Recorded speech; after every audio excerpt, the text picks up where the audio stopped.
So modern time में हमारे पास दो नई थ्योरीज आई for the structure of benzene. First theory was the theory of resonance. Now as we have already studied in the basics कि resonance में हम दो या दो से ज़्यादा लोकलाइज्ड स्ट्रक्चर्स बनाते हैं और जो ओरिजिनल स्ट्रक्चर होता है वो उनका मिक्सचर होता है। सो केक्यूल ने जो स्ट्रक्चर दिया उसकी दो वेरिएशंस बनाई की। उसमें ऐसा किया गया कि कार्बन 1-2 के दरमियान एक डबल बॉन्ड, देन कार्बन 3-4 के दरमियान एक डबल बॉन्ड और कार्बन 5-6 के दरमियान एक डबल बॉन्ड आया। और दूसरे स्ट्रक्चर में 1-2 की बजाय कार्बन 2-3 में डबल बॉन्ड, 3-4 की बजाय 4-5 में डबल बॉन्ड और 5-6 की बजाय 6-1 में डबल बॉन्ड आया। सो ये दो जो स्ट्रक्चर्स प्रपोज किए, ये स्ट्रक्चर्स प्रपोज किए केक्यूल ने, and these two were resonating structures of each other. Now Kekule के अलावा एक और साइंटिस्ट ने भी 3 स्ट्रक्चर्स प्रपोज किए बेंजीन के, जिसमें एक ऐसा था, second was like this and third structure was like this. अब इन स्ट्रक्चर्स में हम देखें तो एक कॉर्नर वाले कार्बन का दूसरे कॉर्नर वाले कार्बन के साथ डबल बॉन्ड बन रहा है, जो कि प्रैक्टिकली फीजिबल नहीं है, लेकिन चूंकि ये स्ट्रक्चर्स थोड़ा बहुत कंट्रीब्यूट कर रहे थे तो इनको भी अडॉप्ट किया गया and they were given by the scientist टीवर। नाउ ओरिजिनल स्ट्रक्चर इन 5 के 5 स्ट्रक्चर्स की कॉम्बिनेशन है।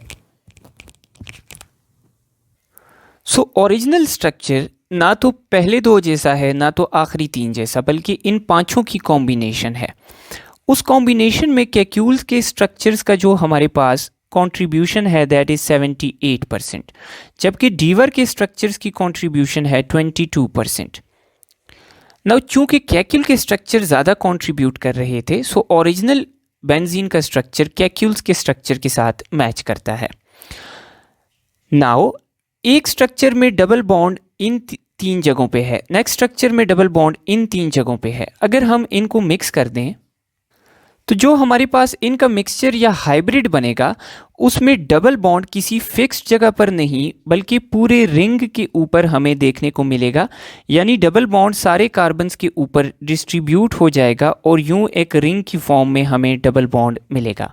नाउ इस रिंग को हम यूजुअली रॉबिन्सन्स रिंग भी कहते हैं। So this is resonance hybrid structure of benzene. So यूं रेजोनेंस की मेथड से बेंजीन के स्ट्रक्चर को डिस्कस किया गया। नाउ अगर हम इस स्ट्रक्चर को देखें और इन पॉइंट्स को कंपेयर करें जो ओरिजिनल बेंजीन के अंदर मौजूद हैं, सो चूंकि ये इसके अंदर 3 पाई बॉन्ड्स हैं और ये डीलोकलाइज्ड हैं, सो बेंजीन 3 एडिशंस करेगा। नाउ सेकेंडली इस स्ट्रक्चर में डीलोकलाइजेशन है, तो डीलोकलाइजेशन मॉलिक्यूल में स्टेबिलिटी लाती है, इसलिए बेंजीन पे एडिशन डिफ़िकल्ट है। सो ये पॉइंट भी प्रूव हो गया। नेक्स्ट, हर कार्बन की पोजीशन सेम है, हर कार्बन इक्वल है, सो बेंजीन एक मोनो सब्सटीट्यूटेड प्रोडक्ट देगा, ये पॉइंट भी प्रूव हो गया।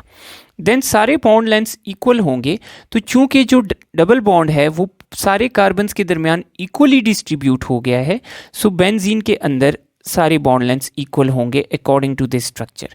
सो यूं रेजोनेंस हाइब्रिड के स्ट्रक्चर ने इन बेंजीन के चारों पॉइंट्स को प्रूव किया जो हमें एक्सपेरिमेंटली देखने को मिले थे। So this structure was assumed to be true structure of benzene.